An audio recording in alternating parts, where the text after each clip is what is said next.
Most people think the ultra rich build their empires on tech stocks, private jets, and real estate portfolios.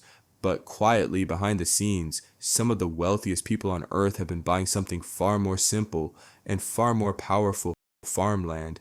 Bill Gates has quietly become the largest private farmland owner in the United States. Estimates put his holdings at around 240,000 to 275,000 acres across roughly 17 states, and he isn't alone. Wealthy investors, hedge funds, and family offices have been moving into farmland for years, not because it's trendy, not because it photographs well, but because farmland is one of the most stable strategic assets on the planet. So why is farmland suddenly attracting so much elite attention?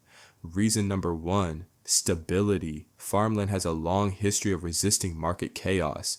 When stocks crash, farmland often holds its value or continues to climb. People eat in every economic environment: recession, inflation, war, or growth. The income generated by farmland through crop sales, leases, and livestock doesn't disappear when markets melt down. Investors love assets that don't panic when everything else does. Reason 2: inflation protection. Farmland has historically shown a strong positive correlation with inflation. When the cost of living rises, food prices rise along with it, and the land that produces that food naturally becomes more valuable. For investors trying to preserve generational wealth, farmland is one of the clearest long-term hedges against currency erosion. Reason 3: limited supply. You can print more money, you can create more stocks, but you cannot create more arable land. In fact, the US has been losing farmland for decades as it's converted into cities, warehouses, and development. Scarcity drives value, and wealthy investors are securing that scarcity early. Reason 4: diversification. Farmland behaves differently from stocks and bonds. Historically, its correlation with the stock market is low or even negative.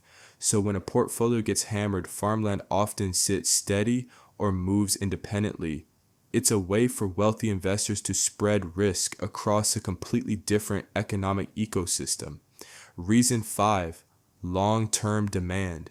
The world's population is still growing. Global food demand is projected to rise for decades. At the same time, climate volatility, water shortages, and supply chain disruptions make reliable crop-producing land even more valuable. Many farmland purchases include water rights, which are becoming some of the most strategically important resources in the world. Now, here's the part most people misunderstand. Bill Gates doesn't control the food supply. His farmland holdings equal roughly 0.03% of US farmland, not even close to 1%. Wealthy investors aren't buying enough to take over agriculture, but they are revealing how they think about the future. They're not betting on hype, they're betting on essentials. To the ultra wealthy, farmland isn't just dirt.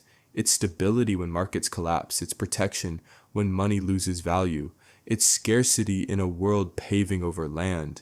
And it's steady income when nothing else feels steady. Most investors chase what's popular today, but those who think in decades, not days, buy what will matter 50 years from now. Food, water, land. Farmland may not be glamorous, but in a world full of uncertainty, it's one of the most powerful assets the rich can own. Thanks for watching. If you want more breakdowns like this, make sure you're subscribed. I'll see you in the next one.